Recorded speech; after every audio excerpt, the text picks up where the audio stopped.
We have 3 new medical professionals on the show. 2 new docs and 1 new nurse who's actually kind of like a doc because she's a medical specialist. Okay, sex. There's more women on the show. I love it. We are, I think, so lucky to have them.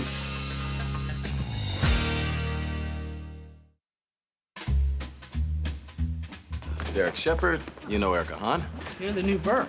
We needed a new cardiothoracic surgeon, and we needed somebody for Christina to theoretically be mentored by. There are 4 other people here, Yang. How about letting one of them talk? We wanted Brooke's energy on the show. There's something authoritarian and dry. Quite a rush, huh? And competent, but funny and sparkly about her. Watch this. Eric. Yes, Brooke. I'll get it. There's something really devilish. While I admire your preparation, Dr. Yang, there is one thing about the patient you failed to notice. She's gone.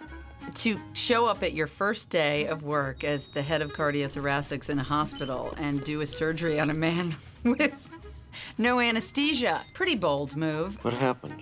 And Brooke, I think, is doing an amazing job. She walked into that ER like she owned it. The first time that Hahn comes in, I love the way that Izzy and Yang are all in her face wanting to get on her surgery. I don't think you'll be able to impress me the way you've impressed your mentors in the past. What? You sleep with them, right? It is kind of mean, isn't it? It's pretty mean what I say to Yang. My theory is if you had the chops in the OR, you wouldn't need to try to impress in the bedroom. Yang just presumed that I was gonna, become her new mentor just like that. Here's your water. Thank you. I see you have them working for you. Yes, it's important, you have to remind them where they belong. She's ballsy and she's competent. Patrick, I'm done. In a lot of the scripts, it says, game on. What we need, Dr. Bailey, is to not have our patient's mother watching us perform his surgery. That's just a wonderful, juicy component that she adds. Well, the schedule doesn't take into account certain things. That's just kind of actress she is. She comes in and, she's in command. Like the fact that I don't want Yang. And that's really nice. It's wonderful stuff to play off of. Dr. Hahn thinks work is work and life is life. And she made a choice at a certain point to have her work. And that life might just happen one day. Well, isn't this charming? Or sad, not sure which. What happened to no ladies? I don't think she has a life. I'm not a group person. Me neither. I think it's because I generally don't like people. I think she's really just made her work her life.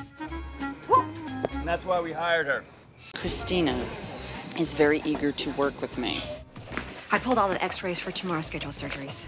And what am I supposed to do with them? Oh, I thought I could put them in the OR if you needed me to. Well, I don't, but I think she has to learn some things first. Yang, Stevens! Dr. Yang, Dr. Bailey has requested your capable hands. Dr. Stevens, take over prepping Mr. Knowlston for surgery. But wait. Oh, just take it up with Dr. Bailey, Yang. Han sees a lot of herself in Yang, and that, in the sense that she knows she's very good at what she does. Good for you. Refusing to trash him, rising above. That's very impressive. I am going to follow your example, Yang. And she wants to make sure that she earns it. Could be easier if you did it under fluoro. Well, I already have the TEE here, so I'm doing just fine. But you could reach it better if you... All right, forget it. I'll do it myself. Gown, please. I got this. No, if you had done it... Shut up and let me work. Let her work, Dr. Hahn.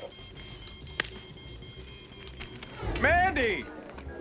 Marcus. There's this moment when Bailey runs into her old boyfriend.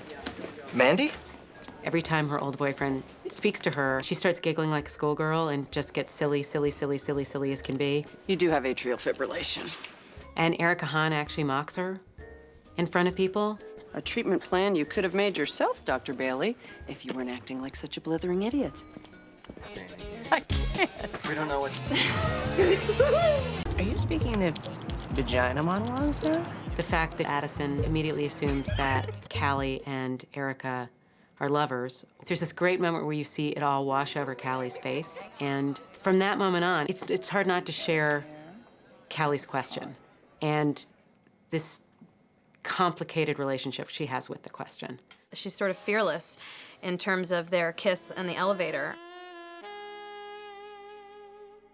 And I think for the first time, Callie finds herself sort of losing herself in this person, and it's not really about she's a girl.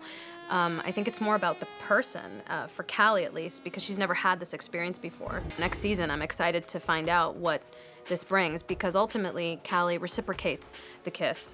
I just wanted to say. I think enjoys it and wants to explore it, and is probably freaked out by it also because of all the ramifications, all the question marks. What are people gonna think? What does this mean about me? You know, I just think what happens is a door flies open and all kinds of questions will fly out.